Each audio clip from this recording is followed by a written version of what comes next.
কন্যা যদি হয়, মেয়ে যদি হয় কারোর, শুধুমাত্র মেয়ে হওয়ার কারণে আল্লাহ রাব্বুল আলামিন ওই ব্যক্তির জন্য সুসংবাদ রেখেছেন। নবী করিম সাল্লাল্লাহু আলাইহি সাল্লাম বলেছেন, কারোর যদি 2টা কন্যা সন্তান হয়, 3টা কন্যা সন্তান হয়, এই সন্তানকে সে সঠিকভাবে লালন পালন করে, পড়াশোনা করায় ভালো যোগ্য পাত্রস্থ করে দেয়, তাহলে নবী সাল্লাল্লাহু আলাইহি সাল্লাম ওই ব্যক্তির, ওই মা বাপের জান্নাতের দায়িত্ব নিয়েছেন।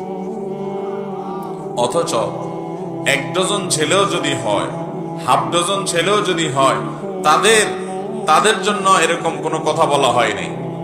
অতএব ছেলে সন্তান হলে খুশি হবেন, মেয়ে সন্তান হলে মুখ কালো করবেন, এটা জাহিলি যুগের মানুষদের বদখাসলত, আইয়ামে জাহিলিয়াতের কাফেরদের বদভ্যাস ছিল এটা। ইমানদার কখনো এটাতে মন খারাপ করবে না, বরং ছেলে হলে খুশি হবে, মেয়ে হলে খুশি আরো বেশি হবে।